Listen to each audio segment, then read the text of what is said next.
In a workshop in Florence back in 1386, a chisel's hit in marble.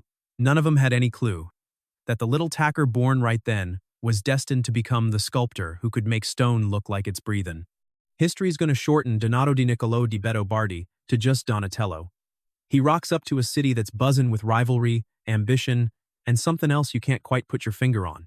There's a burning desire to smash all the artistic rules the medieval times had laid down. Florence in 1386 ain't the Renaissance hotspot you might reckon. That's yet to happen. The city's still Gothic, stuck in centuries of artistic tradition. That's the art scene Donatello walks into. Flat figures, blank looks, bodies that don't give a stuff about proper anatomy. He's gonna systematically rip it apart. His dad, Niccolò di Beto Bardi, works with wool, not glamorous, but a decent gig. The family's stuck in an awkward middle ground, not flush enough to feel safe, but not so broke they can fly under the radar. They live in the San Pietro Maggiore parish, where workers' hammers ring off stone walls and the smell of dyes mixes with bread from the local bakeries. Bugger all is known about Donatello's early days. No letters, no diaries, no old musings from his later years survived. That silence does our head in, 'cause it leaves us wondering, how did a wool worker's son turn into the best sculptor since ancient times? The first clue comes from workshop records. By the time he's a teenager, Donatello's already an apprentice not to just any old master, but to Lorenzo Ghiberti, a rising star in Florence. This is way more important than you'd think. Ghiberti's workshop ain't a quiet little studio. It's a full-on laboratory. Young apprentices grind up colors, mix metals, pore over ancient texts, and most importantly, they learn a whole new way of seeing. Ghiberti himself is obsessed with one question that drives everything he does. How did them Roman sculptors get that lifelike energy into stone? The medieval times had lost that knowledge. For 1,000 years, European sculpture stayed stiff and flat. Those symbols and decorative figures on church facades were only meant to tell Bible stories, not to stir up any feelings. The figures weren't supposed to look real because realism wasn't the point. The focus was on heaven. But Ghiberti's busy reverse engineering the classical past. He checks out every Roman relic he can find, taking measurements, studying how the old masters carved muscle and bone. His workshop turns into a proper school. Donatello soaks it all up, rediscovering techniques that had been lost. Donatello's not the most patient student. Later stories describe him as impulsive, hot-headed, and not at all interested in the political games needed to keep rich clients happy. But his hands understand marble in a way that rattles even the older sculptors. A key moment shapes young Donatello, though we can't nail down exactly when. He's carving a figure, probably in Ghiberti's workshop, when an older, more experienced apprentice bags his work. They reckon it's too rough, too fierce, the face looks almost angry. Donatello doesn't fix it. He dials it up even more, and that roughness becomes his signature. While other artists smooth and polish till every surface gleams, Donatello leaves the tool marks showing. His figures have got texture, presence, and heft. By normal standards, it should be a flop. By all the accepted rules, it's wrong. But somehow those rough surfaces play with light in a unique way. Shadows hang onto the coarse stone, and the figures look like they're alive. In 1408, Donatello's 22 and working solo. His first big gig comes from the Opera del Duomo, the mob in charge of building Florence Cathedral. They want a marble statue of David for a buttress way up high on the cathedral's facade. This job's a test. Cathedral jobs usually go to well-known masters, not some unknown 20-year-old. Someone's putting their faith in his potential. Donatello's statue is a bit odd. David's wrapped in a long robe, just chillin' with Goliath's chopped-off head in his hand.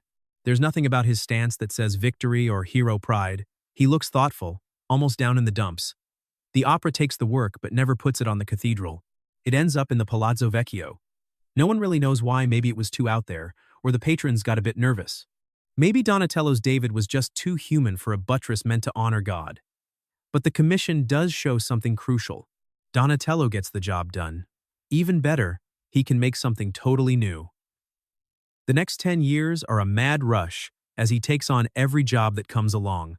He carves prophets for the Campanile, saints for the Orsan Michele Church, and reliefs for the baptistery. Every piece tops the last. His St. Mark, done around 1,413 for Orsan Michele, really breaks new ground. The figure sits in a niche, but unlike any other statue in similar nooks around Florence, this one looks ready to step out. Mark's weight shifts naturally, and his clothes hang, just like gravity says they should. His face isn't that generic saintly calm. He looks like a real person, smart and intense, which other sculptors of the time study over and over. How did Donatello make the marble body feel so real under all that carved clothing? This technique, called contrapposto, comes from classical sculpture. But no one in Florence has pulled it off this well in centuries. Then along comes St. George, finished around 1415, a piece that changes everything. Giorgio Vasari, writing more than 100 years later, reckons that before St. George, marble had never shown so much life. That's a bit of a stretch, but not by much. George stands there alert and watchful.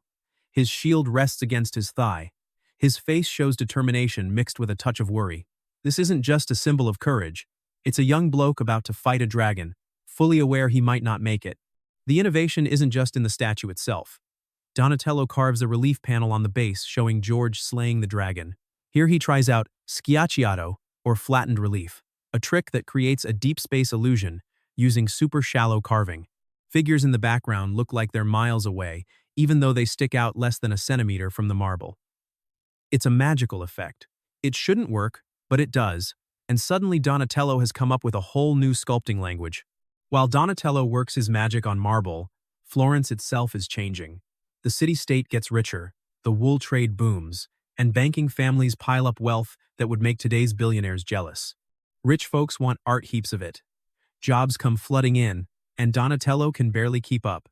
He takes on assistants, sets up a proper workshop, and starts thinking bigger. The Gothic ways he grew up with now feel limiting, and every project is a chance to push things further. Around 1416, something important happens that we only know about from later records. Donatello heads to Rome with his mate Filippo Brunelleschi, the architect who will one day top Florence Cathedral with its dome. The two of them spend months in Rome, measuring up ancient ruins. They're not tourists, they're scholars. They carefully measure Roman buildings, check out proportions, and study how ancient architects made spaces that still blow people's minds 1,000 years later. Locals reckon they're bonkers, these two Florentines crawling over broken columns, arguing about ratios, sketching bits of long-gone structures. The Romans call them treasure hunters, thinking they're after buried gold. But Donatello and Brunelleschi are chasing something way more valuable than gold. They're getting back into the mathematical basics that underpin classic beauty, and that journey shifts how both blokes tackle their projects. Brunelleschi heads back to Florence and starts knocking up buildings that hint at Roman style without copying it exactly. Meanwhile, Donatello returns with new ideas about human proportions, how bodies fill up space, and the link between sculpture and architecture. That understanding shows up straight away in his next big piece around 1418. The Guild of Armorers and Swordmakers, the Arte dei Corazzi e Spadai, gets him to whip up a statue of their patron saint for a niche at Aux Saint-Michel. They pick Saint Louis of Toulouse, a French bishop who gave up his throne to join the Franciscans. Donatello knocks out something never seen before. He makes the figure out of bronze instead of marble. Bronze gives you heaps of opportunities. The saint's robes can hang more naturally, and you can get finer details. But bronze also throws up challenges. It's pricey, and a real technical headache. One stuff up during casting and months of work are wasted. Donatello nails the process, and the finished Louis stands nearly 7 foot tall, decked out with gold and jewels, holding a bishop's staff. The statue oozes authority, plus a calm confidence that comes from someone who chose poverty over power. The guild's wrapped. Even more importantly, other guilds start paying attention. Bronze statues were rare in Florence. Now it's the medium everyone's after. Donatello makes a new market for it. He's 32 years old. He's already the most sought-after sculptor in Florence, maybe even all of Italy. His workshop's humming. Assistants chip away at marble blocks, metalworkers prep bronze casts, and apprentices grind up colors for the odd painting gig. But Donatello himself feels a bit off. He's nailed the technical challenges. He can carve marble that looks alive and cast bronze with incredible detail. Those are achievements, but they're not enough.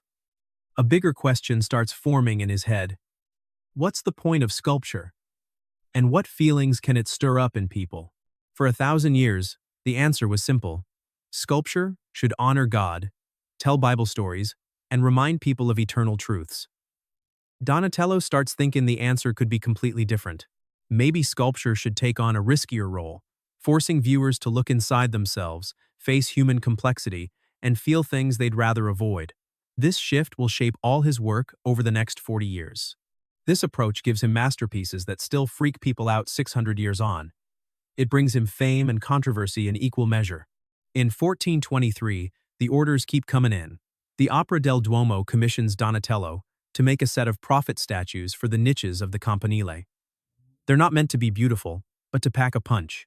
Donatello makes prophets who look like they've spent years in the wilderness. Gaunt faces, sunken eyes, bodies worn out from divine revelation.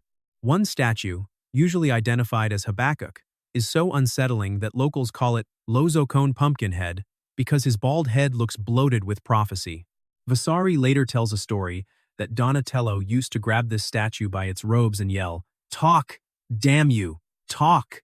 The story might be made up, but it captures the real spirit. These prophets look so real that asking him to talk doesn't seem daft. His style gets bolder. Tool marks become more obvious. Surfaces stay rough, and proportions are distorted for emotional effect. Habakkuk has oversized hands, and his head sits weirdly on his shoulders. None of this follows classical rules. But classical rules give you classical elegance. And Donatello doesn't care about beauty anymore. He wants presence. He craves figures that grab viewers by the throat and never let go. Right here's a bloke who's about to hit the peak of his creative mojo. He's a sculptor who's nailed every trick of the trade, but he won't just rest on his laurels. He sees rules as nothing more than springboards for rebellion, and reckons sculpture should rattle you as much as it calms you. The kid of a wool worker from San Pietro Maggiore has turned into Florence's most fearless artist. He's about to create something so bloody controversial that people still be arguing about it 600 years from now, but first, he's got to get out of Florence. The city that made him is about to become too small for his massive ambition. In 1427, the offer comes not from Florence but from Siena, its rival about 60 km down south. The Opera del Duomo there has asked for a bronze relief panel showing Herod's feast. Same old theme, typical format, standard pay. Donatello says yes straight away, not because he's strapped for cash or because Siena's cathedral is especially famous. He says yes because he needs some space. Florence knows him too well now, and everyone's got their own expectations of him. The guilds want more of the same, while the patrons want safe versions of his groundbreaking work. Even his fans have boxed him into one image, the cheeky young master who brings marble to life. It's a comfy cage, and Donatello can feel it closing in. Siena offers an escape, a new town, new bosses, and fresh ideas about what sculpture should be. He packs his gear and heads south for 6 months. The relief he knocks out in that time won't get much notice at first. Bronze reliefs are everywhere. Bible stories are a dime a dozen. Herod's banquet's been done to death. Salome does her dance. John the Baptist loses his head. It's served up on a platter at Herod's feast. The usual picture viewers reckon they know what's coming, but they're in for a shock. Donatello goes at the panel like an architect designing a building. He divides the surface into 3 separate sections, using the new trick called linear perspective. This mathematical deal, where parallel lines all meet at one spot, gives the illusion of real depth. Brunelleschi came up with the idea, Masaccio tried it in his paintings, and Donatello's the first to fully nail it in 3 dimensions. Up front, we see that awful moment. The executioner holds up John's chopped head on a gold plate, and Salome jerks back in disgust. Herod shoves back from the table, raising his hand like he's trying to block out the horrible sight. The guests scarper in fright. Everyone shows shock, but they react differently. One bloke covers his face, another looks away, and a third stares frozen in disbelief. The middle section extends the building scene. An archway frames a second area where servants and guests mill about, some totally unaware of what's happening out front. The background goes even deeper. Through another arch, we spot distant figures in a courtyard. The space feels huge, not just painted on a flat surface but carved right in. The bronze panel's only a few inches thick, but your eye reckons it's many feet deep. That's what makes it a bloody game changer. Donatello doesn't just show one moment. He shows time itself moving across the space. The beheading happened way in the back. Then the head moved through the middle section. Now it hits the front, and we see the shock rippling out like waves as different characters twig what's in front of them. It's a story told in sequence, squeezed into one picture montage editing 600 years before movies were even invented. The Sienese bosses take the relief politely. They put it in the baptistry font. Folks who come around reckon the workmanship's top-notch. A few even mention how cleverly they've used perspective. But no one really gets what Donatello actually pulled off. He came up with a whole new kind of sculptural space, not that symbolic one where size means importance and nearness to God, and not the decorative sort where figures float around in fancy gold.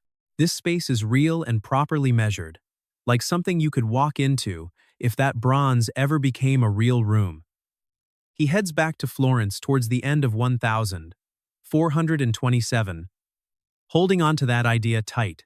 Perspective isn't just some flashy trick. It gives you a way to see reality as it actually is, not how religion says it should be. Humans aren't just symbols anymore, their bodies take up space, caught in specific moments and feeling specific emotions. The old rules are done with. Everything from here on is going to be different, but Florence isn't ready for that. The city's pretty chuffed with its artistic progress, and Brunelleschi's dome keeps rising over the cathedral. Masaccio's stuff in the Brancacci Chapel shows off that fresh, natural style everyone's talking about. Ghiberti's working on his second set of bronze doors for the baptistry. Florence is dead proud of how modern it is. What they don't realize is that Donatello's moved past the modern into a place that doesn't even have a name yet. The jobs he's got coming are pretty ordinary. Extra cash from the bell tower, some decorative bits for the Medici mob, and a marble cantoria that's a singing gallery for the cathedral. He takes them all on. He needs the dough, and even more so, he needs the materials: marble, bronze, and terracotta.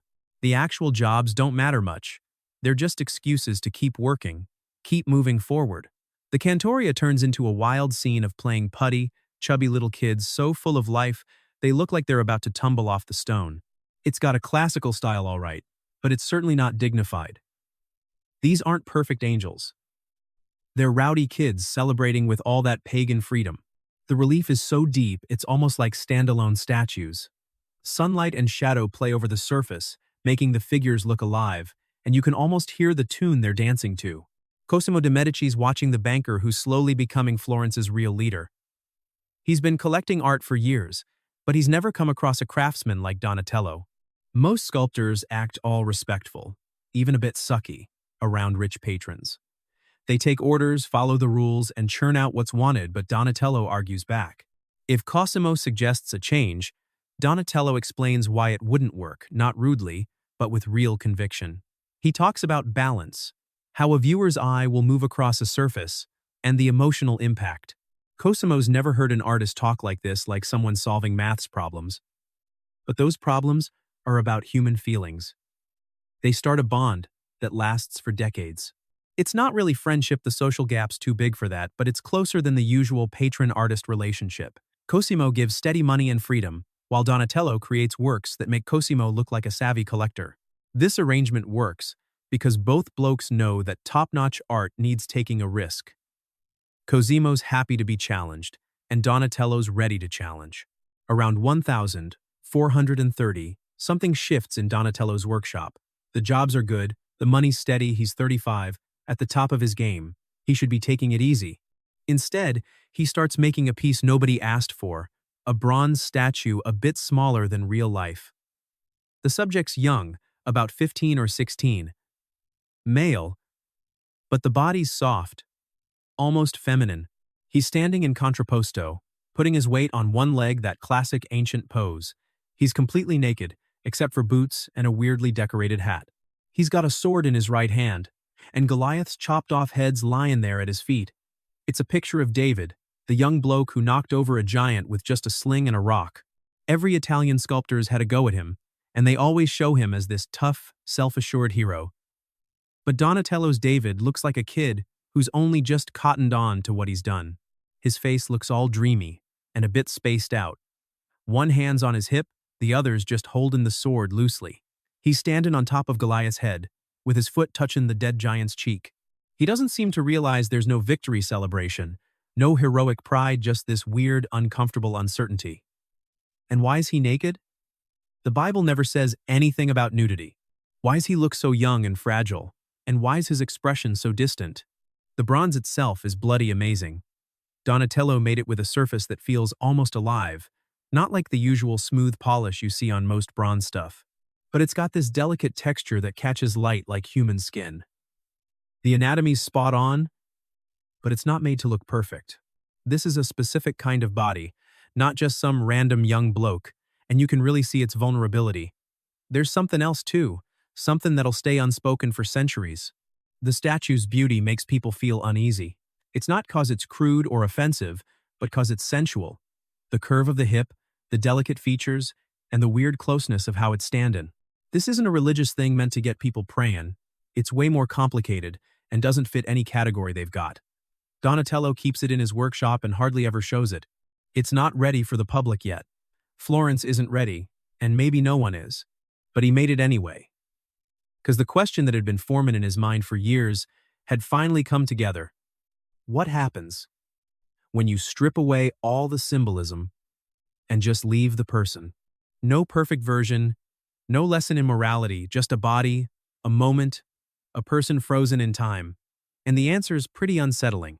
If you take away all the symbolism, what you're left with is ambiguous, vulnerable, and weird. Humans aren't simple. They don't fit into neat moral boxes, and they're full of contradictions. They feel things they can't put a name to, both beautiful and disturbing. That's what sculpture should show. Not a world built on religious ideals, but the world as it really is. For the moment, the David's still hidden away, but word's getting around in Florence's art scene. Donatello's made something that's never been seen before, something dangerous. The younger sculptors start coming round the workshop, hoping to get a look. Some are stoked, others are furious, and the old-timers are horrified. This ain't the right way to handle sacred stuff, or to show the human body. Donatello couldn't care less about the backlash, and he's already thinking about his next challenge.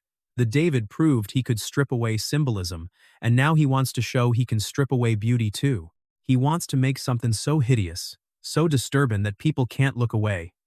He's going to push sculpture to its limits before it breaks. The chance comes from an unexpected place. A wooden crucifix ordered for Santa Croce Church. Crucifixes are everywhere in Florence. Every church has a bunch of them, all following strict rules. Donatello chisels out a peasant croaking in agony. You can see the bones sticking out, everything gone slack, face twisted in pain. But the ideal is that Christ's body stays beautiful even in death. His suffering is dignified, making you feel reverence and peace. This bloke's version gives you no dignity or transcendence, just someone copping the most horrific death you can imagine. When his mate Brunelleschi lays eyes on it, he's absolutely horrified. Vasari tells us Brunelleschi said to Donatello, "Looks to me like you've stuck a peasant up on that cross."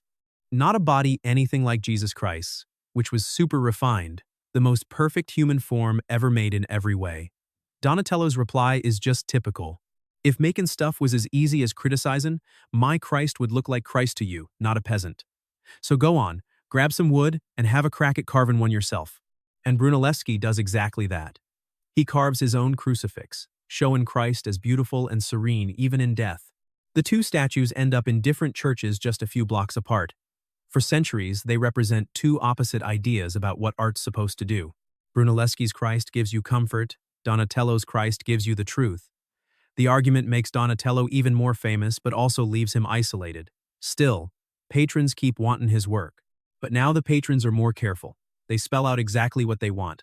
No surprises, no mucking about with experiments. He takes the jobs but ignores the limits. He's at a point where his rep is so rock solid he can get away with almost anything.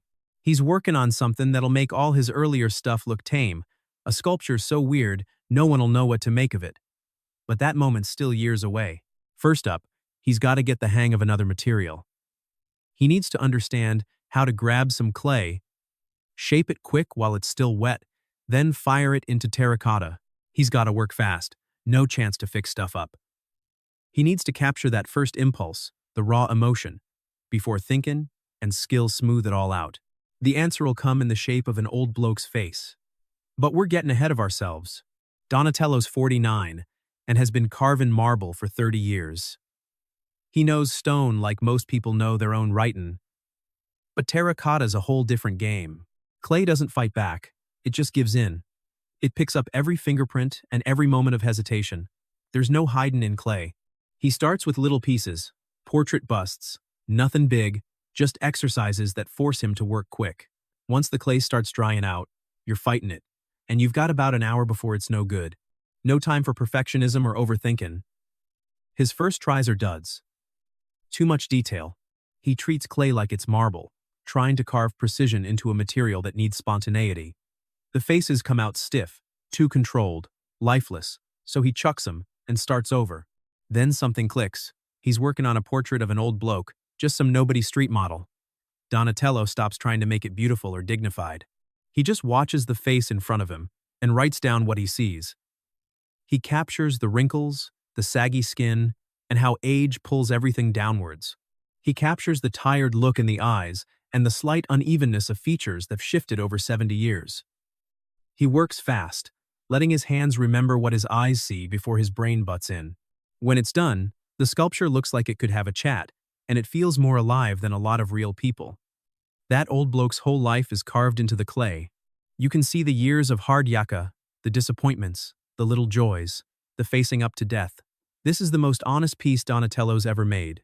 And it's not pretty, not hideous, just genuine.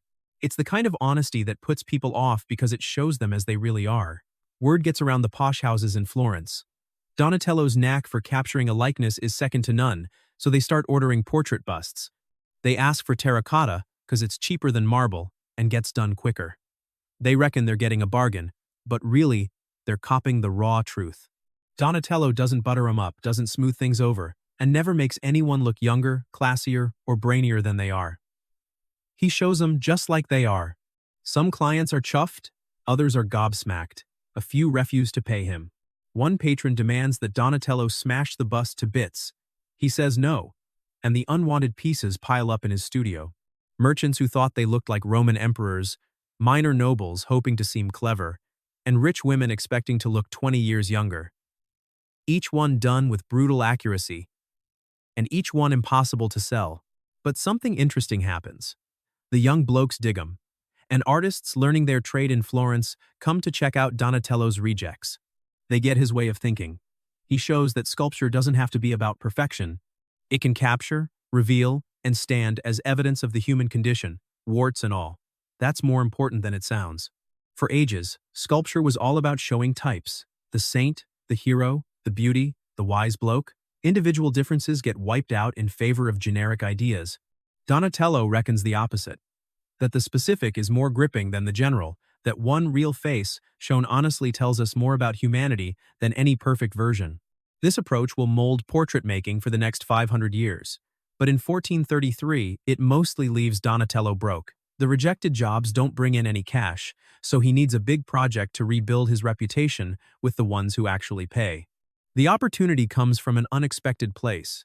Cosimo de' Medici has just been kicked out of Florence after his political enemies won. The Medici banking empire, which ran Florence for ages, is temporarily stuffed, and Cosimo's living in Venice. He's waiting to see if he can return, but his mates back in Florence are already plotting to bring him back. They need public projects that remind everyone of the Medici's generosity. They want artworks that show the family in a good light. They've hired Donatello to build an outdoor pulpit for Prato's Cathedral. This little town near Florence is a bit of an odd choice for a job. Outdoor pulpits are pretty rare, and this one has to be fixed to the cathedral's outside corner up high. That way, preachers can talk to the mob in the square below. Needs to be seen from a fair way off, with the carved panels visible from down below, about 40 feet. Donatello realizes this is spot on for what he had in mind. Being that far away means he can't rely on fine details, so he's got to go bold. Plus, being outside means the sun hits the carvings from all sorts of angles during the day, and he can use that to his advantage. The religious theme gives him an excuse to try things out. The panels are supposed to show angels, and he's been thinking about making them look like they're dancing. Usually angels are depicted standing still, singing and playing instruments, all proper and dignified. Sacred figures don't often move. Movement hints at being unsteady, and holiness should be calm and peaceful. Donatello carves angels dancing like they've lost the plot. They're spinning, their clothes are flapping, their hair's going everywhere, and their bodies are twisting mid-air as they leap. They look like they're at a party rather than heaven, and a few might even be tipsy. From the ground, it's absolutely stunning. The figures look like they're actually moving. As you walk around the pulpit, the changing views make them seem to move and dance. The deep cuts create shadows that change as the sun moves. The whole thing is so full of life, it seems impossible for a static sculpture. The church bigwigs get suspicious straight away. It looks messy instead of respectful. Where's the respect? Where's the contemplation? And why are these angels acting like strippers? When they have a go at him, Donatello fires back, true to form.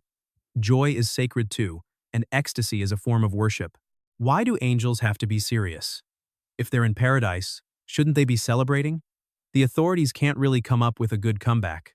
The pulpit stays, but the project takes 5 years to finish. Donatello takes his time, partly because he's trying out new carving techniques, and partly because he's living up to his growing rep for being a handful. All the workshops in Florence are full of stories. Donatello won't back down, and he insults clients right to their faces. He has tantrums, he's impossible. And every word of it is true. Getting older has only made him worse. He can't stand people who reckon they know better than him. He couldn't care less about making his patrons feel comfortable. He's reached the point where he'd rather be out of work than work on someone else's terms. This attitude doesn't make him popular, but it gets him respect.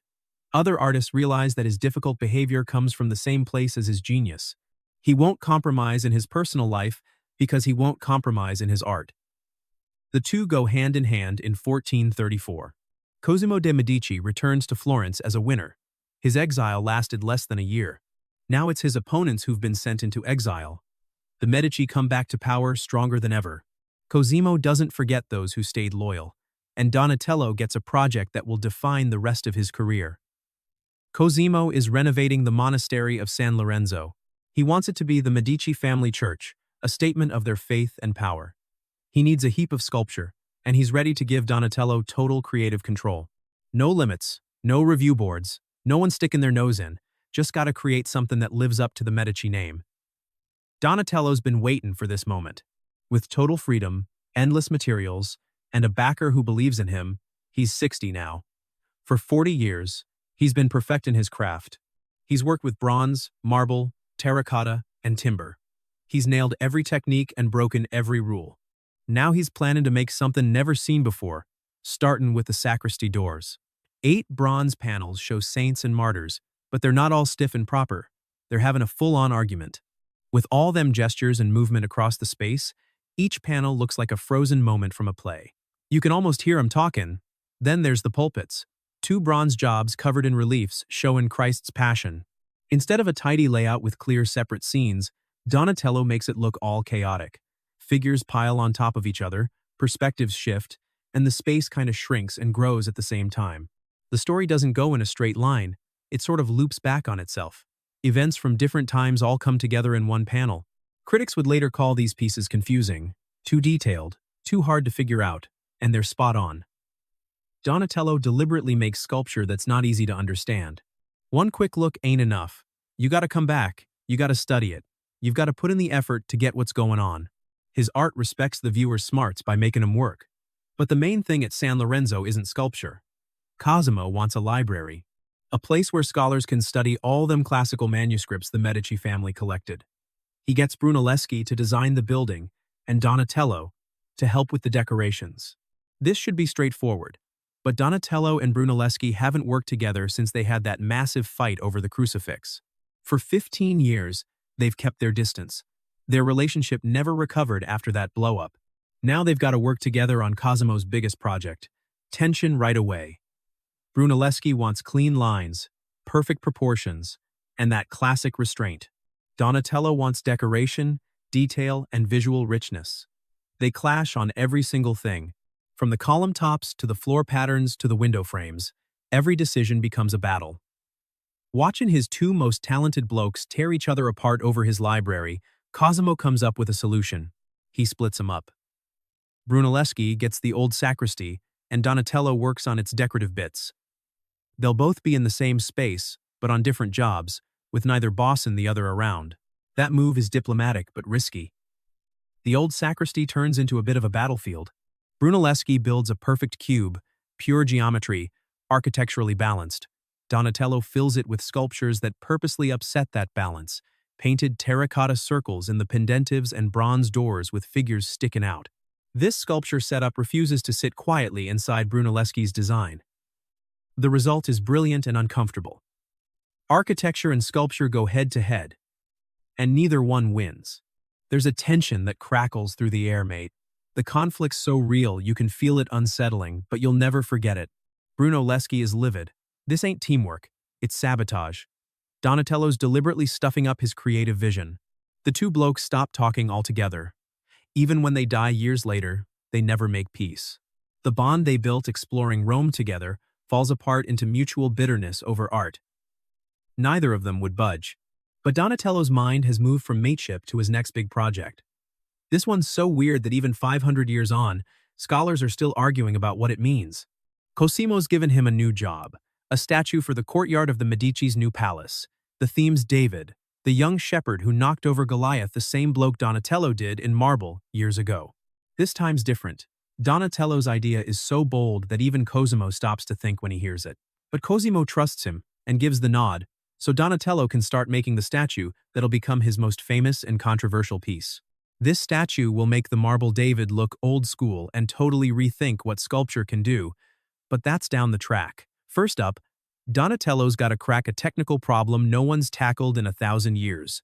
His job: make a life-sized bronze bloke that stands on its own. He needs to sort out weight distribution, even bronze thickness, and build internal supports. He's got to bring back a lost technique. The answer will come from checking out old Roman bronzes and doing heaps of little experiments. This effort'll take years and nearly send him broke. When he's finally ready to pour the metal, disaster hits.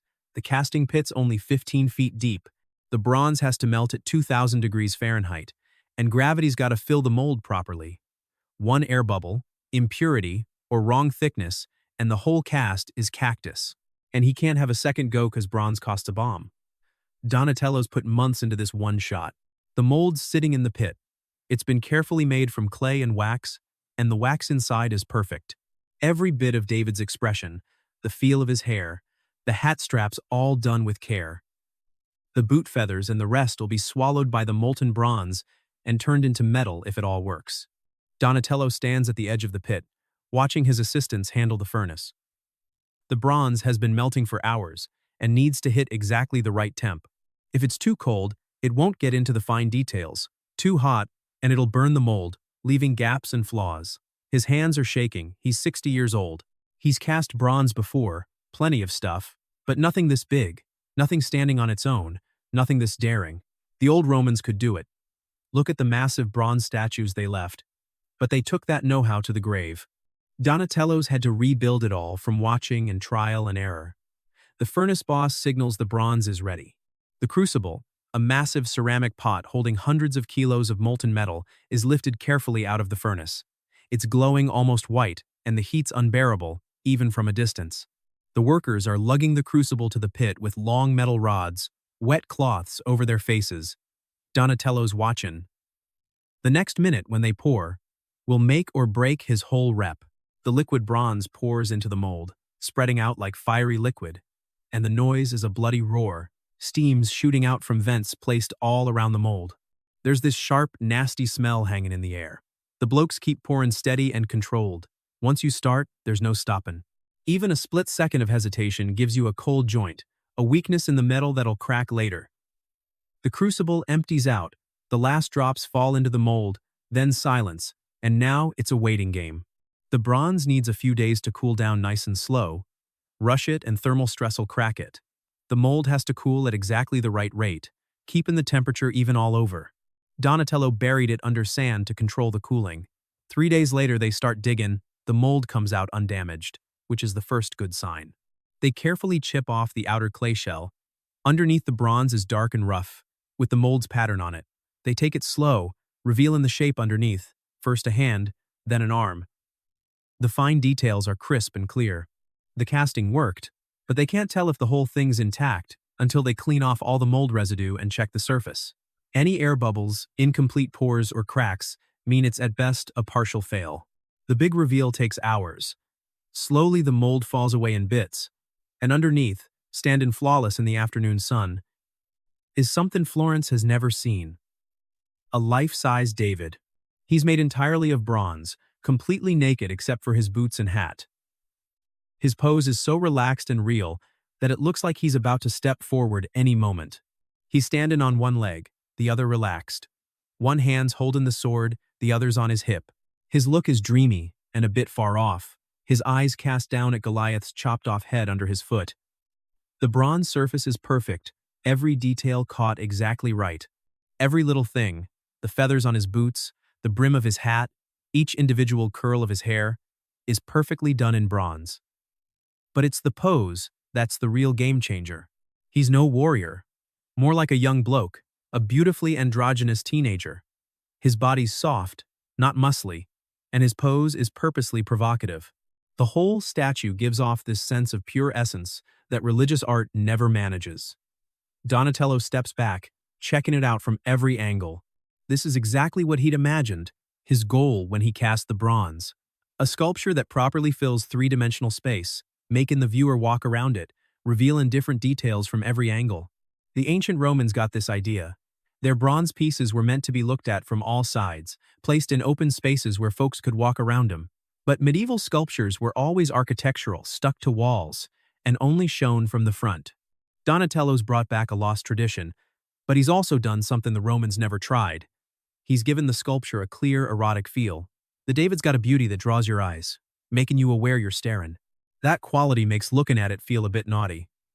When Cosimo sees it, he's quiet for a long moment, then asks Donatello where he wants it put. Donatello says the courtyard of the Medici Palace, right in the middle, so it can be seen from every side. Folks coming into the palace will spot it straight away. Cosimo gives the nod. He knows full well what he's signing up for. This piece is going to kick off some serious chats. It'll rattle people. It'll be. It stirs the pot in ways you wouldn't normally see in religious statues, but he puts it up anyway. Cosimo, for all his faults, knows that top-notch art doesn't play it safe. And the public? They react fast and take sides. Some folks are dead impressed by the skill, the comeback of big bronze casting, and how lifelike it looks. Others are filthy angry about the nudity, the sexiness, and something they can't quite put their finger on that makes them real uncomfortable. The statue becomes the talk of the town. People visiting the Medici Palace make a point to go see it. Some stare straight at it, some look away, but no one's on the fence. Donatello's pulled off something weird. He's made a piece that's both a holy icon and a pagan nod to the perfect body. The biblical hero David and the cute young lad David are rolled into one. The statue refuses to pick between them. This blurs the lines and leaves people guessing for ages. What exactly is Donatello trying to say with this one? Is it a Christian win, a Renaissance revival, a gay fantasy, or a symbol of Florence beating the odds? Probably all of them at once. Donatello's not into easy answers. He loves complexity, stuff you can't just sum up. Art that makes you think and feel at the same time. The David locks in his rep as the top sculptor of his day. No one else is making anything even close to this. Ghiberti's still doing his nice bronze doors, but they're mostly flat reliefs. Donatello's made a piece that's fully three-dimensional, but that win brings its own troubles. Cosimo has more jobs lined up, and the Medici house needs sprucing up. Donatello's the obvious choice, and he knocks out a bunch of bronze panels for the palace, mostly about olden days. The Medicis want to tie themselves to ancient Rome, fancy learning, and bringing back classical ways. He gives them cherubs, satyrs, and dancing figures. Technically perfect but a bit cold, something's off. It's skilled work but missing that real spark. Donatello's just going through the motions. The fire that lit up the David is gone. He's working on autopilot, doing jobs well enough, giving patrons what they want but not feeding his own soul. The problem's Florence itself. He's been there too long, everyone knows him, everyone's got expectations. Every new piece gets compared to his old ones, and he's become a brand rather than an artist. He needs to get out and find work where no one's heard of him, so he can experiment without his past successes hanging over every new move. The opportunity comes from an unexpected Tessic. The town council wants a big public statue, a horse and rider monument for a mercenary boss named Erasmo Danani, aka Gattamelata. This is no ordinary job. Horse and rider statues were usually just for kings and emperors. Ancient Rome left a few famous ones. The Marcus Aurelius statue in Rome was the most famous. Medieval Europe hadn't tried anything like it. The engineering was too hard, the politics too tricky. But Gattamelata was a loyal general for Venice. His family wanted a memorial, and the people of Padua were ready to give the thumbs up. They needed someone who could make a big bronze horse and rider freestanding in a public square. Only one bloke in Italy can pull this off, and Donatello jumps at the chance. It's not just for the honor that matters, sure and definitely not for the cash, which he does need. He says yes because he gets to leave Florence, start fresh somewhere else, take on a challenge nobody's tried in 1,000 years. He's 62 when he gets to Padua. Most artists his age are taking it easy, sticking with what works, and teaching their apprentices to keep doing the same. But Donatello? He's about to start the most daring project of his whole life. Massive technical challenges. A life-size bronze horse standing on 4 legs. The weight's got to be perfectly balanced, or those legs might buckle. The bronze has to be cast in bits and then welded together. That means making joints strong enough to handle the weight but subtle so they don't stuff up the look. And then the rider. Gattamelata in full armor, sitting naturally bossy but not stiff. The whole horse and rider have to look like one piece, not 2 separate statues just bolted together. Donatello spends months just on prep. He builds a full-scale clay model, works out the stress points from weight, and figures out the perfect thickness for the bronze. He cooks up an inner frame, a metal skeleton to hold up the bronze shell. His apprentices watch with curiosity and growing nerves. Costs are blowing out, deadlines keep getting pushed back, and Donatello won't settle for anything less than perfect. They let him keep going, partly because they're committed, and partly because there's no other choice. You can't just sack Donatello halfway through and bring in someone else to finish an equestrian statue. The casting takes 2 years. The horse in parts first, then the rider, each bit with its own special technical headache. The horse's legs have to be cast solid, not hollow, to take the weight. The body can be hollow, but it's got to be thick enough to be structurally sound, and the rider has to balance perfectly. That way, the rider's weight won't make the whole thing tip forward. When all the bits are finally put together, Donatello spots a problem. The horse's head is a bit too heavy, causing a barely noticeable lean forward. The whole thing looks like it could tip over. He fixes it by tweaking the rider's pose. Gattamelata leans back a bit in the saddle, his weight balancing out the horse's head. That tiny change saves the whole piece. The monument's unveiled in 1453, in Piazza del Santo in front of the Basilica. It's a bronze statue bigger than life ancient Rome, reborn in modern-day Italy. The reaction is instant. This isn't just a sculpture, it's a statement. Padua has pulled off something no other Italian city had. A public monument that rivals the old ones from ancient times. Donatello's done even more. He's shown that the lost skills of the ancients can be brought back, and that modern artists can match Rome's technical achievements. The Renaissance isn't just about copying classical culture, it's about equaling it. But Donatello's not at the unveiling. He's already left Padua, his job done. The statue's in place. He doesn't need to stick around and watch everyone admire it. At 70, he's knocked off the most ambitious sculptural project of the century. You'd reckon he'd retire, kick back, and enjoy his fame. But no, he heads back to Florence. Back to the city he'd left, back to the competitions, rivalries, and demands he once tried to escape. He's still got some unfinished business there. One last sculpture to knock out. A final statement. Florence hasn't changed the streets, and workshops are the same, but everything feels different. Donatello left as Florence's top dog sculptor. Now he's back as an old bloke after 10 years away. The city's moved on. New artists have popped up. Lorenzo Ghiberti, who won that baptistry comp 40 years back, is now the elder statesman of Florentine art. His second set of bronze doors for the east entrance is almost done. Everyone reckons they're bloody amazing. Even Michelangelo will later call them the gates of paradise. There's a new generation coming through. Blokes in their 20s and 30s who studied Donatello's stuff, but are now finding their own groove. Luca della Robbia knocks out glazed terracotta sculptures. Antonio Rossellino carves marble portraits. Andrea del Verrocchio, still just a teenager, is already showing heaps of promise. Florence doesn't need Donatello like it used to. He's respected and honored. But people reckon he's past his prime. They're wrong, though. Donatello's still got one more game changer in him. The Medici family puts in the order. Cosimo de' Medici, Florence's unofficial boss, wants a sculpture for the courtyard of his new pad. It's got to be a bronze piece that shows off the Medici's class and linked to the ancients. He asks Donatello, not Ghiberti, not any younger sculptor. Because despite everything the 10 years away Cosimo knows, Donatello's still the only artist who can create something truly fresh. The subject is David, the young shepherd who knocked off Goliath. This is a popular theme in Florentine art. The city sees itself in David, the small republic that beat bigger enemies with guts and smarts.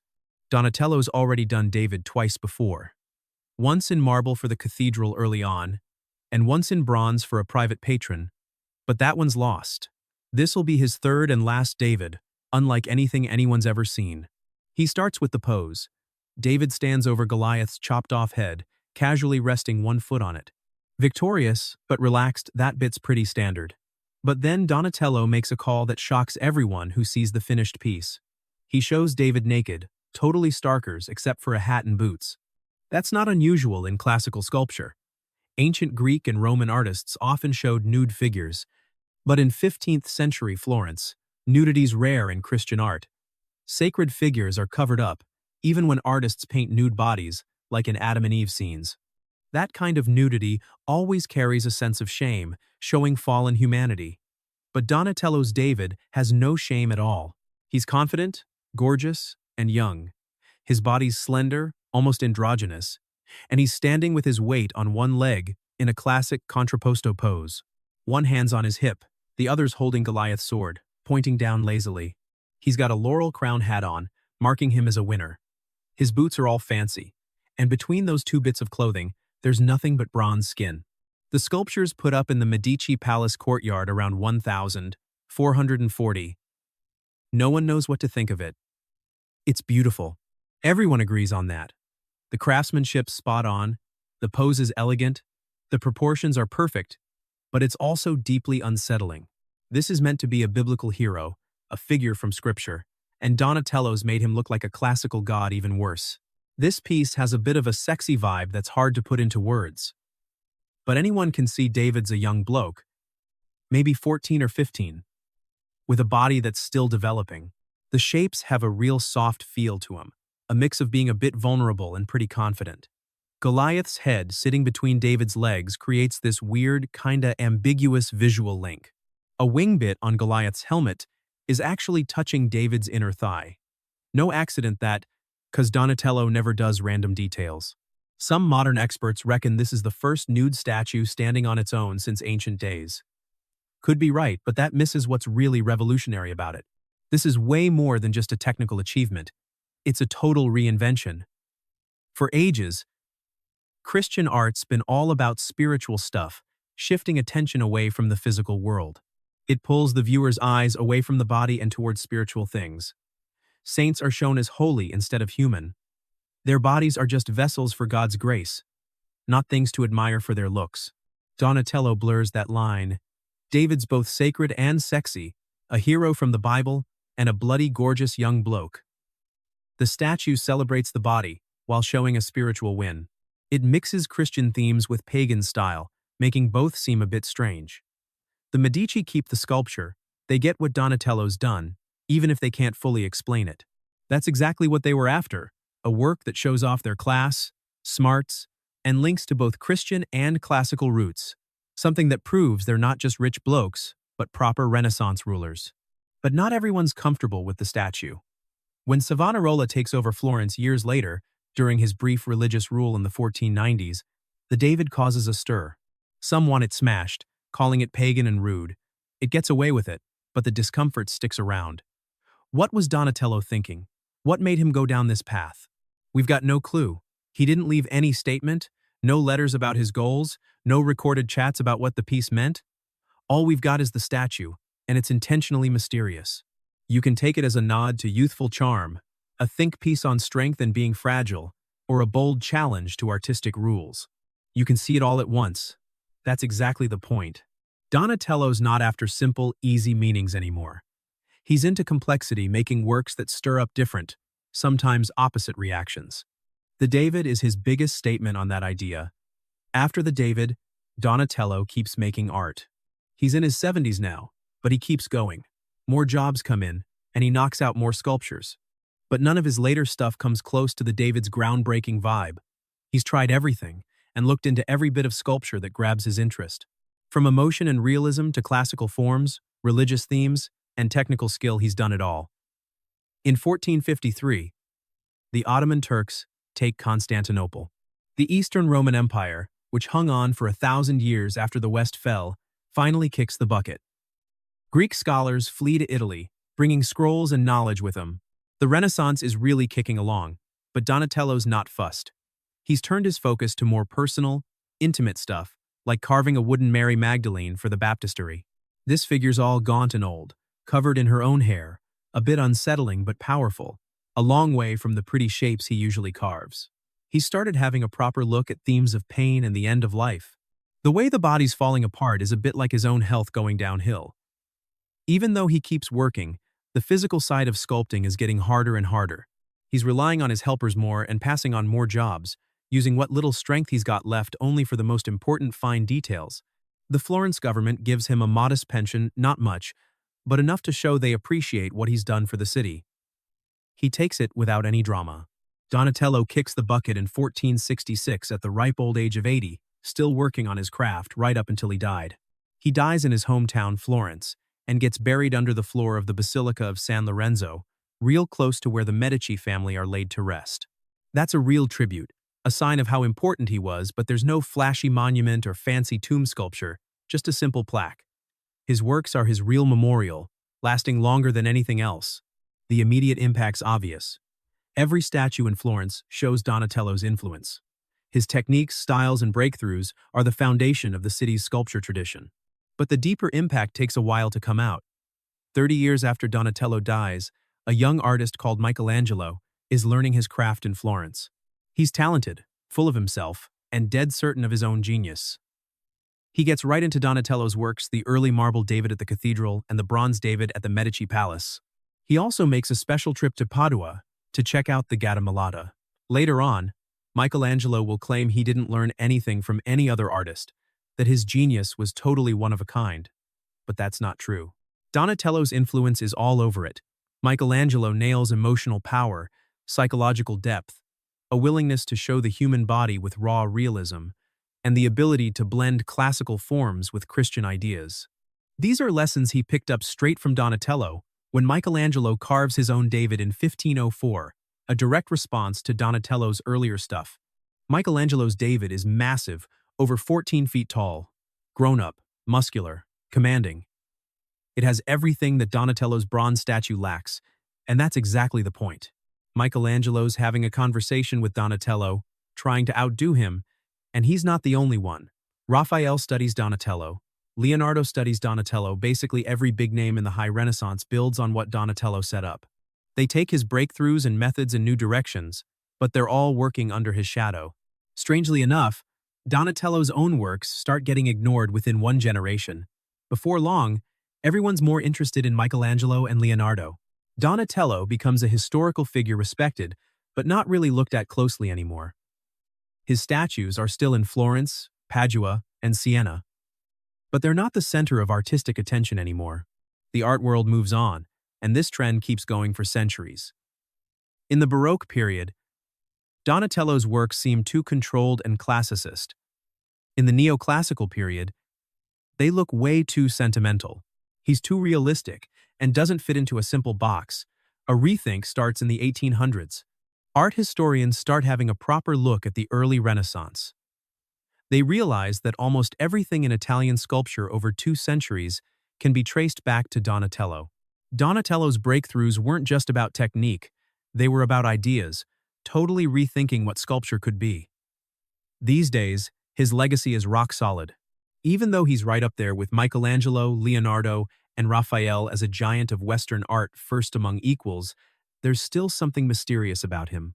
We've got his works and his life story on record, but his own voice is missing.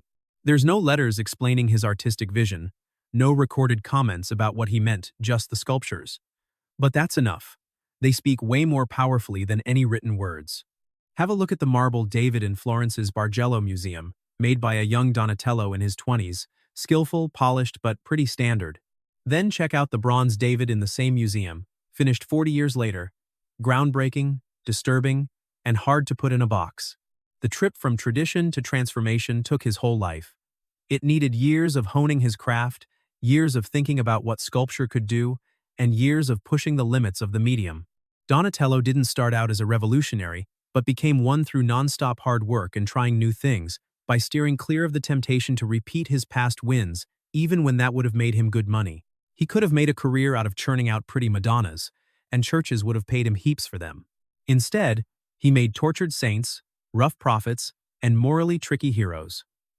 He could have stayed in Florence, taking jobs from rich families and living a cushy life. Instead, he went to Padua to take on a project that could have wrecked his reputation if it failed. After finishing the Gattamelata, he could have decided to retire and soak up the glory. Instead, he came back to Florence to make the most controversial work of his career, proof of his never-give-up attitude and refusal to play it safe. That very restlessness is what makes him stand out. It's not just his technical skill, which is impressive, or his innovations, which are also important, but his way of thinking. The belief that an artist's job is to keep pushing forward, always asking what else can be done, and stubbornly refusing easy answers. Donatello kicked the bucket 8 years before Columbus sailed off to America. He had no clue that the Renaissance he'd helped shape would one day spread all over the world. He had no idea that his breakthroughs would form the basis of Western sculpture for 500 years.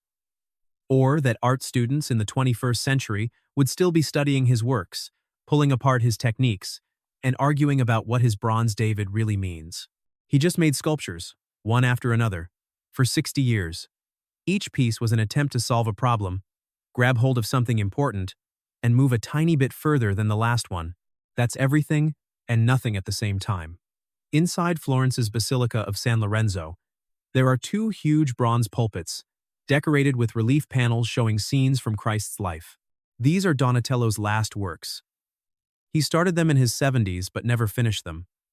When he died, the panels were left incomplete, scattered around, waiting for someone else to put them together.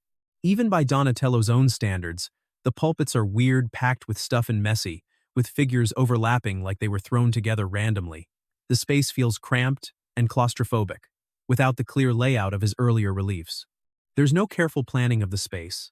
The overall feeling is urgent, desperate, and unfinished. Some scholars reckon the chaos is intentional. An old artist staring down death was trying to get across a message about human suffering that needed that kind of visual conflict.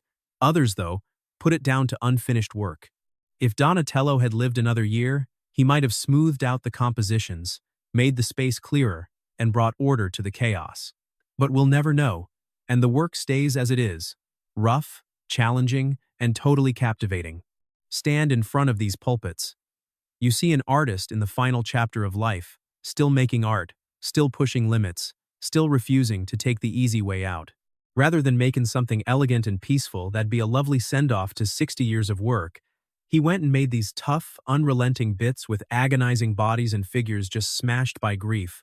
The crucifixion, the deposition, the entombment scenes of death and anguish, shown with a force that's almost too much to handle. That's what happens when an artist refuses to bullshit. A right master of every technical bit of their craft decides to use that skill to show truth instead of beauty. Them pulpits aren't there to comfort anyone or give easy answers about death or salvation. They show the raw reality of human pain and death. Donatello was 77 when he knocked these up. After 60 years of sculpting, having seen everything the medium could do, with nothing left to prove, he chose to create the most bloody difficult and unyielding work of his career in his final years. This shows what really drove him. It wasn't fame, he already had that, and it wasn't money, which he never gave a toss about. It wasn't the nod of approval from his mates, or the praise of patrons. It was something deeper, something inside himself. He had to keep working at the edge of what's possible, keep asking questions with no easy answers. The relief panels show bodies twisted in agony, faces all screwed up with grief, and spaces that feel like they're crumbling inwards. There's no way out, no relief, nowhere for your eyes to rest. You're forced to face the full weight of human suffering with no artistic distance. This is about as far from the lovely Madonnas of earlier Florentine sculpture as you can get. This is an old bloke who knows he's about to kick the bucket, staring straight at it without flinching. After Donatello died in 1466, the panel stayed in his workshop, unfinished and not put together. His assistants and followers eventually put the pulpits together, filling in the gaps as best they could. The result is a weird mix, part Donatello, part someone else. You can tell the difference. The panels that are all his have raw intensity. The bits filled in are done okay but pretty standard. Even unfinished and put together by other hands, the pulpits are bloody amazing. They don't fit into any tidy category. They're not early Renaissance, nor exactly late Renaissance. They're something else. The work of an artist who spent his whole life refusing to be boxed in. Have a wander through Florence. These days, you can follow Donatello's career through the city's museums and churches. Start with the marble David at the Bargello, then St. George, in the same joint. Then head over the river to the Crucifix in Santa Croce and the Annunciation in the same church. Then the Cantoria in the Museo dell'Opera del Duomo, then the bronze David back at the Bargello, and finally, the pulpits in San Lorenzo. Each piece shows something different. A different set of problems being solved. A different way of thinking about what sculpture can do. Seeing them in order lets you watch an artist's mind changing over 60 years. You see someone who never stopped learning, experimenting, or pushing boundaries. But what you can't see are the thousands of hours of work, the failed experiments, the sculptures that didn't work and were busted up or left behind. The times he must have doubted himself, wondered if he was on the right track, thought maybe he should just do what everyone else was doing. We only see the finished pieces, the ones that made it. We don't see the process, the struggle, all the constant decisions that go into creating something. Something like this had never been made before. All the invisible hard yakka is what makes the final result possible. Every bit of genius you see in a Donatello sculpture comes from heaps of unseen graft. Every big idea comes from a stack of little decisions, adjustments, and refinements. A masterpiece is built on a bedrock of practice, stuff-ups, and sheer bloody-mindedness. Sure, that's true for all artists, but it's extra obvious with Donatello because his innovations were so groundbreaking. Instead of just polishing up existing methods, he came up with whole new ways of sculpting. That kind of innovation needs a different sort of effort.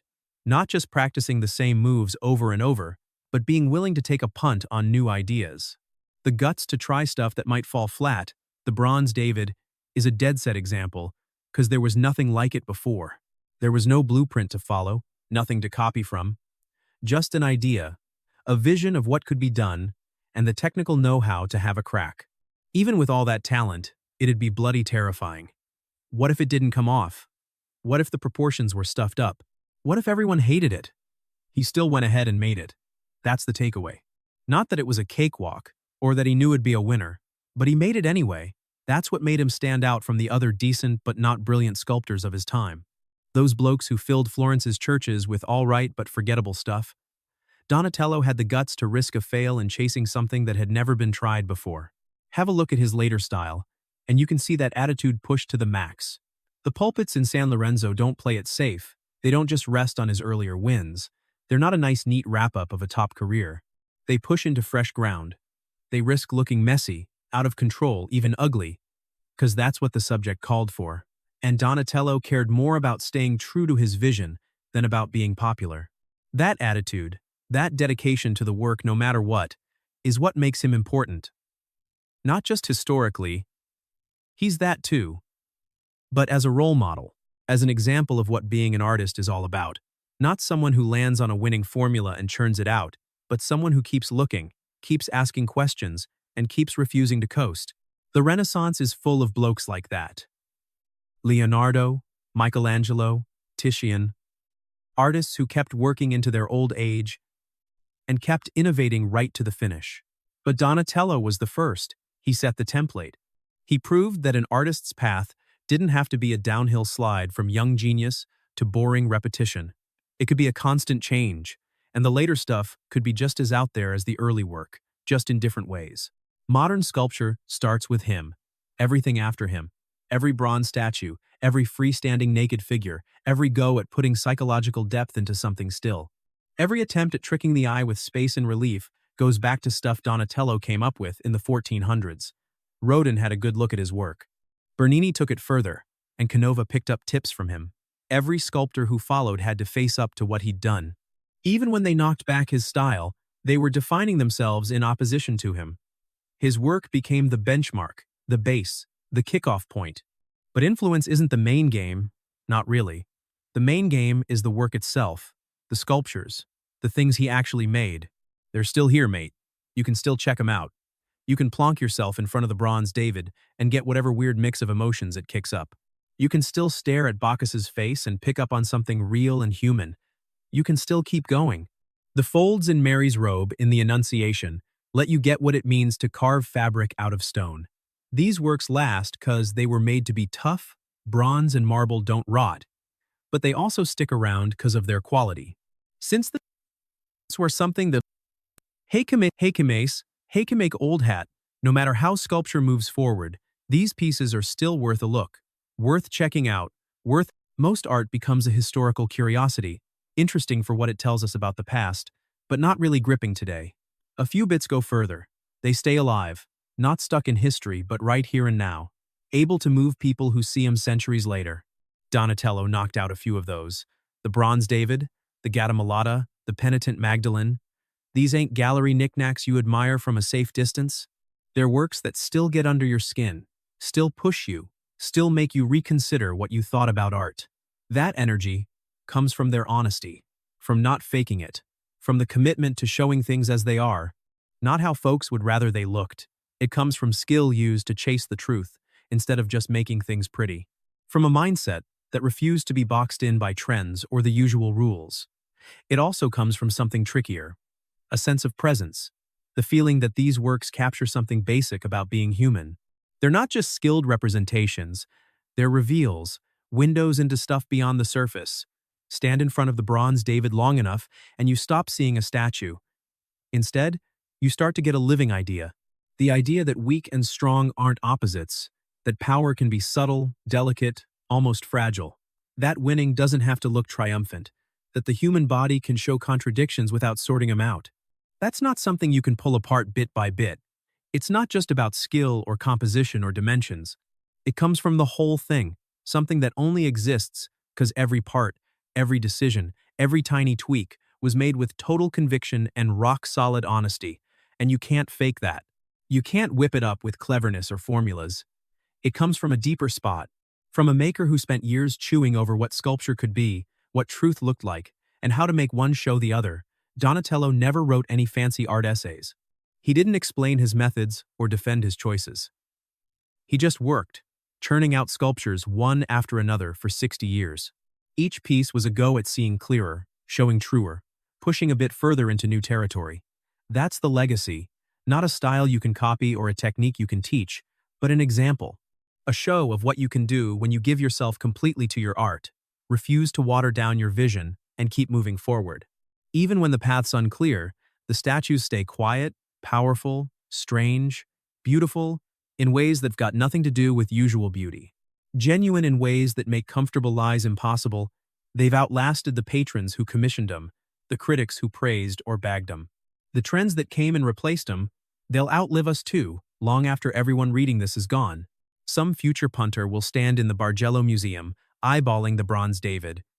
They won't know who we were, and they won't give a toss about our opinions. When folks check out the sculpture, they'll feel whatever emotions it stirs up. This piece has been doing its job for the last 600 years, sparking unexpected feelings in whoever sees it. This is the area where Donatello really shone, better than just about any sculptor before or since. He lived out his final decades here in Florence. When he got back from Siena in 1461, he wasn't the top dog he used to be. Florence had moved on. Newer artists grabbed the limelight, and fresh styles were competing for commissions. The classical renaissance he'd helped kick off had become standard stuff. Once it was all absorbed and accepted, he was in his 70s, pretty old for the 1400s. His hands weren't as steady as they used to be, and his energy was running low, but he still kept making art. His last big project was a pair of bronze pulpits for San Lorenzo, the Medici family's church. They're odd pieces, relief panels, showing Christ's passion and resurrection, but the workmanship looks rough, even unfinished compared to his earlier stuff. The figures are crammed into tight spaces, and the proportions look all wonky. Details are more hinted at than exact. Some experts reckon it's because his skills were fading, just an artist getting on in years. While some see it as his technique going downhill, others reckon he got help finishing panels that he only sketched out. The usual narrative is about decline, losing his touch, and the inevitable slide that comes with age. But have a closer look at those panels. Really have a good squiz. The roughness isn't a mistake, It's raw honesty. The crowding isn't a stuff-up in composition, it's intensity pushed to the max. The blurry details don't mean he lost control.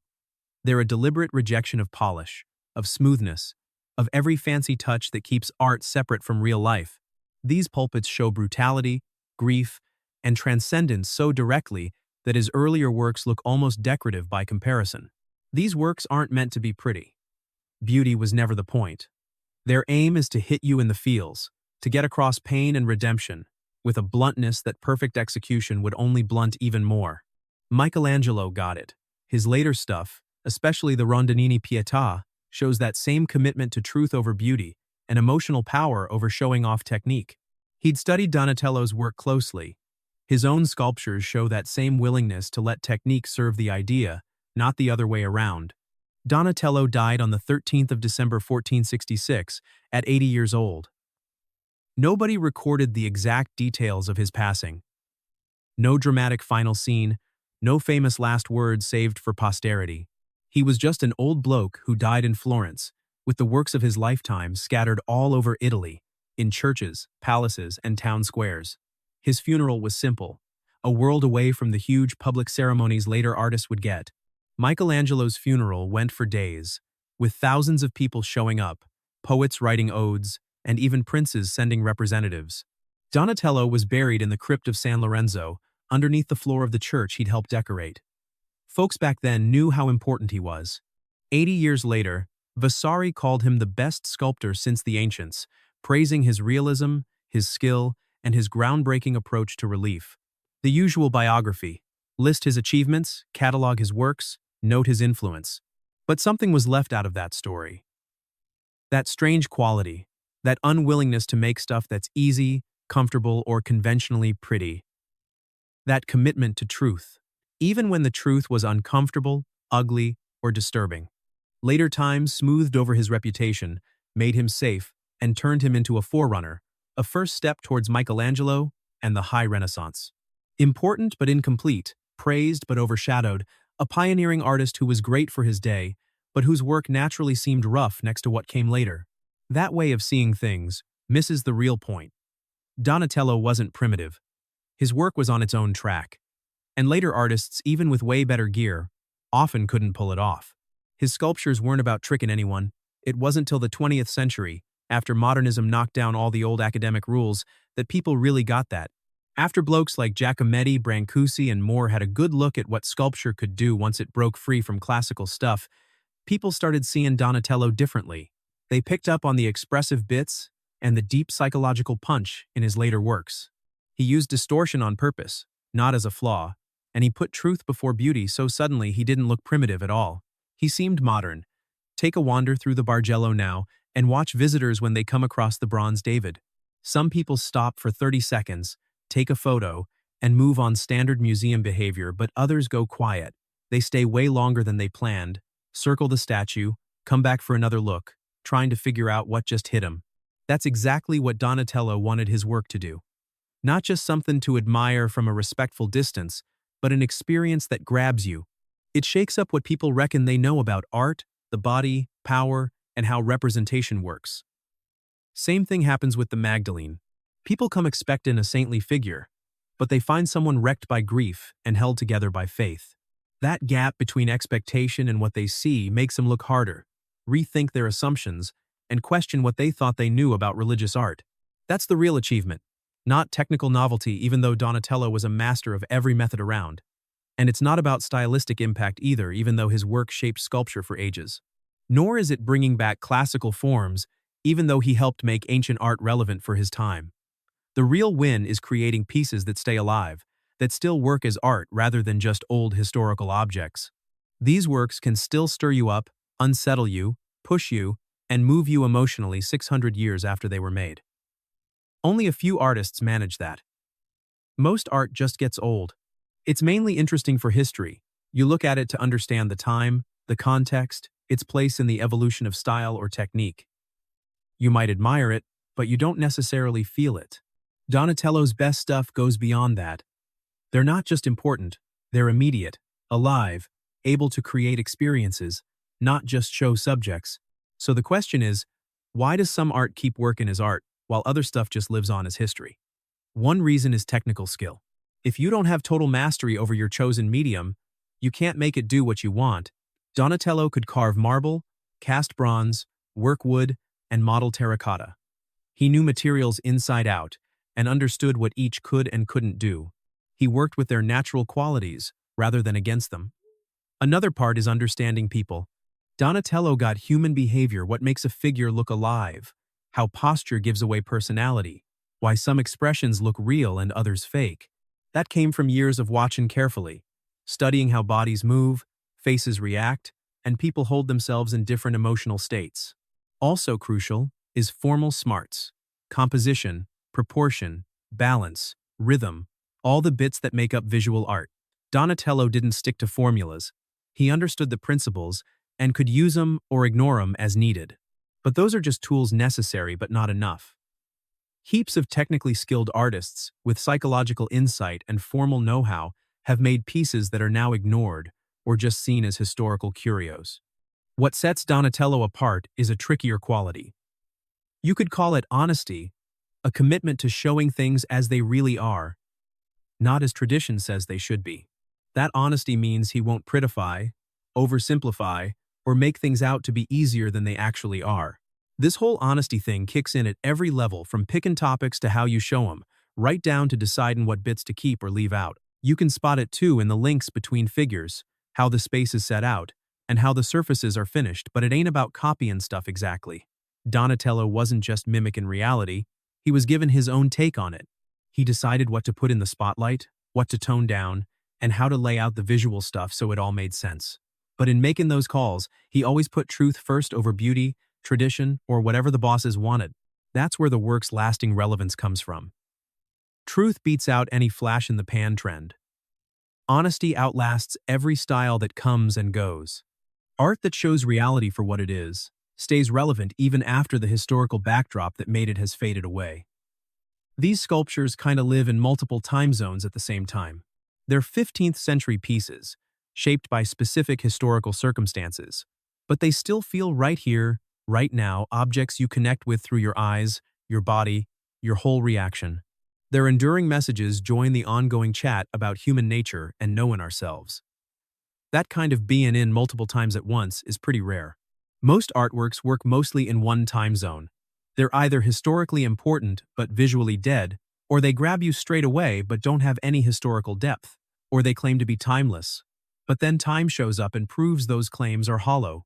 Donatello's best pieces smoothly cover all three time zones. They're historically significant, visually powerful, and work as living art, not just old objects. Their impact stretches way beyond sculpture. Painters look to Donatello for inspiration. Raphael checked out his reliefs. Titian picked up on how he handled the human body. Caravaggio's bold use of light and emotional intensity was shaped by Donatello. Even artists who never saw his sculptures in the flesh worked within the traditions he helped lay down. But influence ain't the main point that's a historian's thing. What really matters are the works themselves. The objects Donatello made. Whether they still do their job properly. Whether they still serve the purpose of art. When you're standing in front of the Gattamelata, all thoughts about influence, historical significance, or technical breakthroughs just melt away. You're just experiencing the sculpture, your reaction to its presence, its power, its unique way of handling space, material, and meaning. That's what really counts.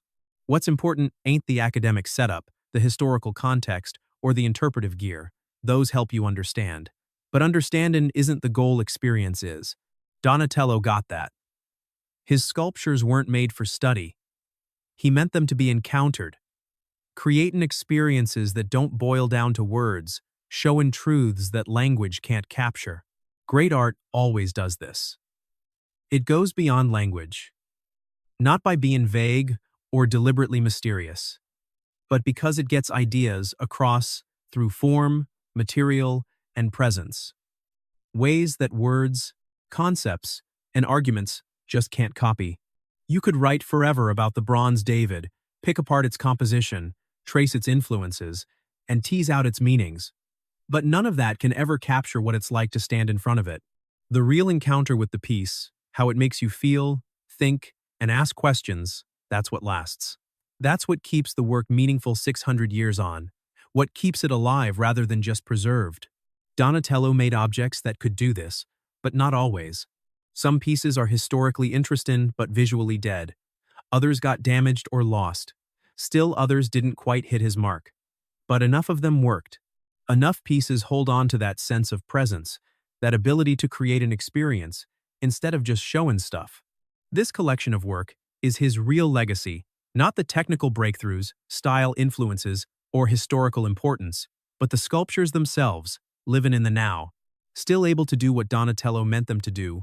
They'll outlast every bit of written commentary, all academic analysis, and every interpretation. All that historical analysis aside, because these aren't arguments or theories or explanations, they're physical objects that take up space made from bronze, marble, and wood, shaped by human hands that were guided by a human eye. As long as these pieces last, they'll keep on doing their timeless thing, sitting in museums, churches, and public squares. They just wait quiet and patient for someone to stop and really have a good look. You need enough time to see past the surface, past what it's about, and past the gap in history. Long enough to stumble onto something that's not just art or just history, but something else entirely. It's something that lives in between those categories, something you gotta feel rather than explain.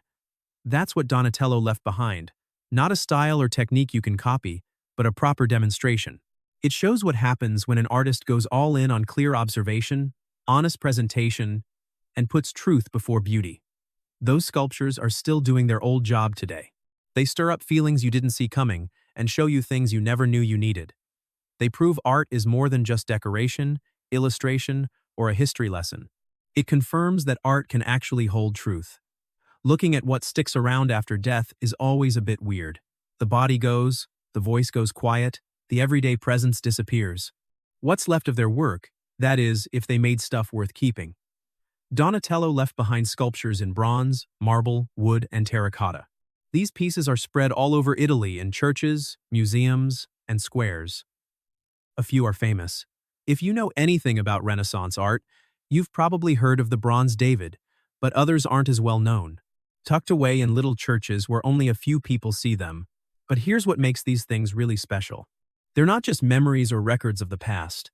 They are the actual original things themselves, not copies, reproductions, or descriptions. The bronze that Donatello poured, the marble he chiseled, the surfaces he shaped haven't been worn down by time or turned into cute relics from another era. They stick around as totally present, lively things that create experiences instead of just recording history. On any old Tuesday, walk into Florence's Bargello Museum. Watch people seeing the Bronze David for the first time. Some stare for half a minute. Others walk around it a few times, come back, and stop to work out what they're seeing, what it means, and why it gets to them. That's not just historical curiosity, it's art doing its job, sparking reactions you can't just put down to understanding, liking, or academic analysis. It stirs up feelings viewers weren't prepared for. Same goes for the marble prophets on the Campanile, the Gattamelata in Padua, and the pulpits in San Lorenzo. They all do the same thing. Every one of them can still stop someone in their tracks, making them have a closer look, rethink things, and challenge ideas they didn't even know they had. That kind of power is rare. Most art ends up as a historical curiosity, interesting for what it tells us about the past, but not really hitting you in the moment. A handful of pieces beat that. They break out of their historical setting while still being historical objects, existing across different times without any contradiction. Donatello knocked out a few of those masterpieces, but not everything he made. Some pieces are okay, but nothing special. Others got lost, and a few didn't live up to his vision, but enough of them got to greatness. A good enough number keep that sense of immediacy, that knack for creating a real experience. Instead of just showing stuff, these pieces don't need any excuses or explanations or academic theory. They justify themselves by just plain working, doing what art's meant to do, whatever that is. Even though no one agrees on a definition, everyone instinctively knows it when it happens. His influence spreads everywhere. Every sculptor after him had to face up to what Donatello had done. Even when they knocked his methods, they still defined themselves against him. His breakthroughs set the benchmark, the foundation, the starting point. But influence is in the past. What really matters is the art itself. Does it still do its job? Can it still get the reactions it was meant to stir? Yeah, obviously. The Bronze David still got life, the Guatemala hasn't gone stiff, the late reliefs still pack a punch, 600 years haven't dulled them. This shows us something important about art that lasts. It's not about beauty, even though some of Donatello's stuff is gorgeous. Not perfect technique, though his skill was unreal. Not innovation, even though he changed sculpture forever. What makes art last is honesty. A refusal to fake what things are, what they mean, or how they feel. It's about showing, not telling, creating experiences, not just passing on messages. Donatello spent 60 years getting good at this, making bronze and marble say what words can't, showing the complexities of human life without dumbing them down or making them look perfect. His statues are proof of that lifelong learning. Every sculpture is packed with hours of work, heaps of decisions, and endless little adjustments. What we see is built on hidden layers of practice, stuff-ups, and sheer determination.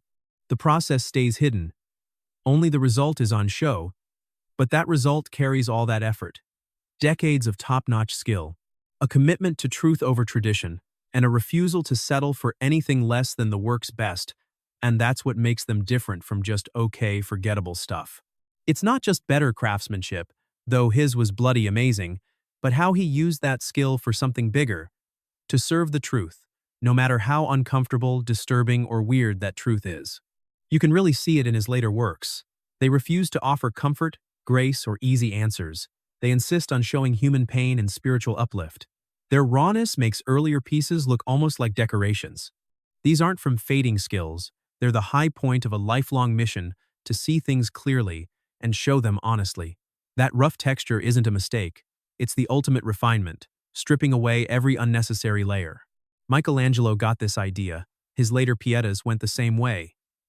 Moving from showing off to getting to the heart of it, the same willingness to swap beauty for truth.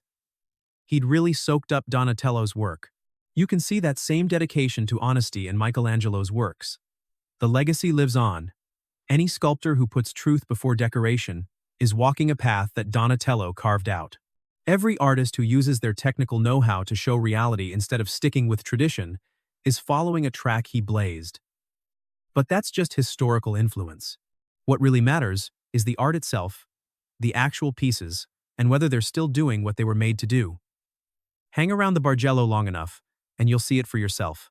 A visitor will stop in front of the Bronze David, really stop, not just for a quick photo, but to properly connect with it, and their face will change, showing recognition, discomfort, or a question they hadn't had before.